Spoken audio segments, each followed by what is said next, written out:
My phone buzzed for the third time today. 3 unanswered texts to my wife. I'm sitting in my work truck eating cold lunch while guys in other trucks are laughing with their girlfriends on speaker. The screen shows delivered, but might as well say ignored. That's when it hit me. I'm not busy to Natalie. I'm invisible. My name's Daniel, I'm 36, work in logistics. I used to be the guy who always showed up. For work, for family, for my wife. When I gave you my word, I meant it. That used to count for something. The text from 11:30 a.m. still sits there. Hey, heading home? Want me to pick something up? Nothing. At 12:15, I tried again about dinner plans. Radio silence. Now it's 1:47 p.m., and I'm scrolling through our message history like some pathetic detective. My messages are long, caring, asking questions. Her replies, okay, sure, whatever works. I used to think being the guy who always reaches out first meant I cared more. Now I'm wondering if it just means I'm the only one trying. I grabbed Chinese food anyway and drove home rehearsing, "How was your day?" knowing I probably wouldn't get a real answer. Walking through our front door, I found Natalie exactly where I expected, on the couch, scrolling her phone. "I brought dinner," I said. "Cool," she replied. Eyes never left the screen. That evening, I tried telling her about this funny thing that happened with a delivery truck. Halfway through, I noticed she wasn't listening. She was half watching TV, half scrolling. "Do you really think that joke's funny?" She sighed without looking up. I stopped mid-sentence. Heat rose in my chest. She kept scrolling like she hadn't just cut me down. "Guess it was funnier when it happened," I laughed it off. She rolled her eyes. "Most things are." That little sting hit deep, when someone you love treats your excitement like an annoyance. Like my happiness was too loud for her mood. It wasn't the words, it was the tone. That, "you're bothering me just by existing" tone I'd been hearing more and more. Last week, "Do you always wear that jacket?" 2 weeks ago, "You're being dramatic" when I asked if everything was okay. Month ago, eye roll when I tried to kiss her good morning. I didn't argue back, just nodded and went quiet. Got up, washed dishes alone in the kitchen. She didn't follow, didn't apologize, didn't even notice the shift. That night I lay in bed listening to her breathe, wondering when exactly she stopped seeing me as someone worth treating kindly. The breaking point came 2 weeks later. We had Mike and Sarah over for dinner. Good evening, everyone laughing.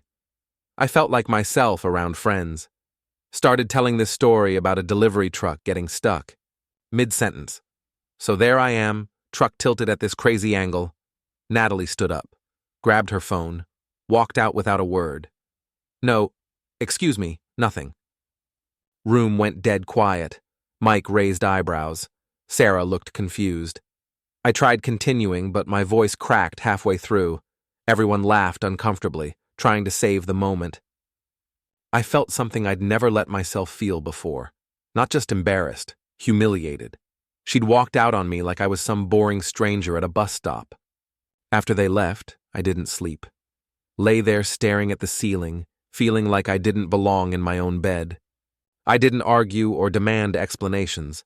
Something just switched off inside me. Something that had been trying so hard to make this work just stopped. See, most guys think the boss move is yelling or storming out. The real boss move is silence, observation, strategy. Next morning, I started an experiment. No good morning, no offer to make her coffee, no goodbye kiss, just existed quietly in the same space. But I also started documenting. Screenshots of one-sided text conversations, notes with dates and times of dismissive comments. Record of nights she chose phone over me. Not for legal reasons, for clarity, for sanity, for proof to myself. Week 1. Stopped initiating morning conversation. She didn't notice. Week 2. No more "how was your day" texts. No questions from her end. Week 3. Didn't make dinner for both. She heated leftovers, said nothing. Week 4. Went out with Marcus without asking permission. She barely acknowledged it. Pattern confirmed. She wasn't invested, just comfortable. Day 7, she finally asked, "Are you okay?" "Yeah, just tired," I replied. She went back to her phone.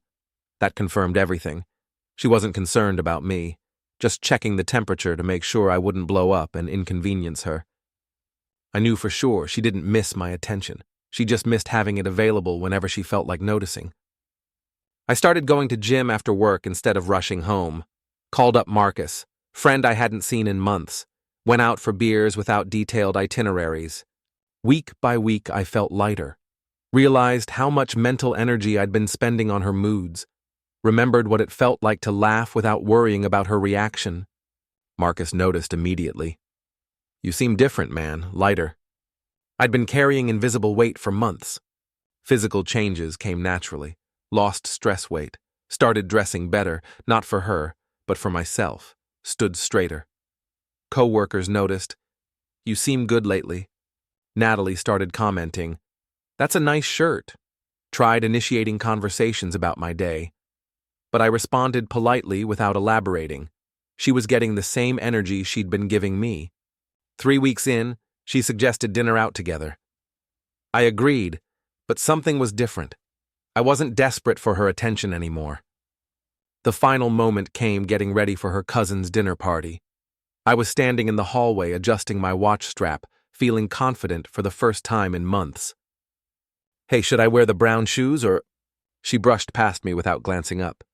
"Whatever, just don't make us late." That tone. "You're an inconvenience." I stopped mid-sentence, looked at her in the mirror. She was applying lipstick, fixing earrings. Still the confident woman I fell for, but now I saw something different. Not a partner. A stranger who'd lost respect for me so gradually neither of us noticed until it was complete. Instead of shrinking, I felt clarity. At dinner, I played the role one last time, smiled, laughed, engaged with her family. But mentally, I was gone. Watched Natalie charm everyone while treating me like furniture. That night, while she showered, I opened my laptop and booked a short-term rental. 1 week, enough time to think and breathe. During lunch breaks, I researched apartments, quietly moved important documents to a safety deposit box, transferred overtime money to a separate account, lined up storage for belongings that mattered, told Marcus the truth, needed support for what was coming. I contacted a lawyer for consultation. Not to screw her over, but protect myself. Documented shared assets and debts. Wanted a clean break, not messy battle. Changed direct deposit to a P.O. box. Made copies of important papers. Planned logistics like a work delivery. Methodical, efficient, final. 2:30 a.m. she was sleeping. I was wide awake but calm. No more second guessing, no more hoping she'd come around. Just quiet certainty. Got up at 3 a.m., moved like someone who'd rehearsed this. Took essentials, work laptop, week of clothes, tools, books. Everything else could stay, all stuff she picked anyway. Placed all keys on kitchen table, house key, car key, mailbox key, even keychain she gave me saying, "Forever yours." Not to be cruel, but to be final. Instead of a letter, I wrote one sentence on the bathroom mirror with black marker. The mirror she used for makeup while never noticing my tired eyes behind her. "You ignored me until I stopped being available to be ignored." 4 a.m. outside, cold air, but I wasn't shivering. Finally warm. The rental was simple but quiet, clean, peaceful. Most importantly, mine. First full night's sleep in months. Woke naturally. No tiptoeing around someone else's mood. 8:12 a.m., phone started ringing. Natalie. I let it ring. Text, "Where are you?" Then, "Did you leave early for work?" Then, "Are you mad? Did I miss something?" That told me everything. She hadn't noticed the night before that I'd packed, moved around, was leaving. That's how checked out she was. More texts. "You didn't take all your stuff. What's going on?" 2 p.m. phone call. I answered. "What the hell is going on?" she started. I left. "For what? Where are you staying?" "That's not your concern anymore. You're acting like a child. You couldn't have the decency to talk to me?" I laughed, not from humor, from disbelief. "Talk to you? Natalie, I've been trying for months. You just stopped listening. I'd say something and you'd shrug or scroll. So I finally gave you what you wanted. Distance. Heavy silence, finally. I don't get it. Why now? Because yesterday I watched you walk past me like I was a wall. It wasn't the first time, but it's going to be the last. She tried softer approach. Can we just meet and talk? Please? Number, I'm not interested in talking to someone who only notices my presence when it's gone. I hung up. First time I'd ever cut a conversation short with her. Week 2. Natalie's friends asking where I was. She had no good explanation. Month 1. Mutual friends choosing sides. Many gravitated toward my quiet dignity. Month 2. Her coworkers noticed she seemed distracted. Month 3. She realized being single at 34 wasn't the adventure she thought. My family shared the real story when asked. I'd been taken for granted. Her friends remembered her dismissive comments, started seeing the pattern. Social circles slowly shifted. No dramatic confrontations, just natural consequences of treating someone badly. She sent longer texts, apologies, explanations. I was stressed, overwhelmed. I still love you. I didn't respond.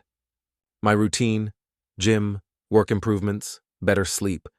Remembered who I was before the damage. Month later, she was waiting by my car, worn out, puffy eyes. Woman who spent 30 minutes choosing earrings now looked like she hadn't slept in days. I just didn't know how else to get through to you. You already got through to me. For years. I just stopped listening. She handed me a letter. Just read it. I didn't take it. You were the only person who had full access to me, and you chose to treat me like I didn't matter. That's not something you apologize your way out of. 2 nights later, crying phone call. I'm sorry, I've been going to therapy. I never stopped loving you. You didn't ask for help. You just made me the punching bag for your emotional confusion. Do you know how it feels to come home to someone who acts like your presence is a burden? To lie next to someone every night and feel completely alone? That was my life. Now that I'm finally free, you want me to go back? 2 months later, I met Haley. Kind, calm, consistent.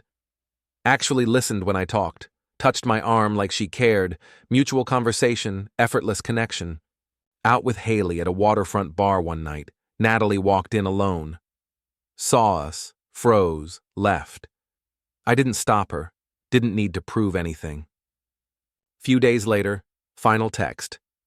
Seeing you with someone else hurt, but I guess that's how you felt for months while I acted like you didn't exist. I'm sorry. I hope she treats you better than I did. I didn't respond. Some endings don't need closure. They just need distance. I'm not angry anymore. Don't wish Natalie pain, but don't carry guilt either. I showed up, stayed when I should have left, tried everything. In the end, I walked away not for revenge, but because I finally understood my worth. 6 months later, I got promoted at work. Haley and I moved in together. Last week, I saw Natalie's cousin at the store. She mentioned Natalie's still single, struggling with dating apps, friends treating her differently since the separation. That's what it means to show someone who you are, not by yelling or begging, but by quietly becoming a version of yourself they never believed you could be without them.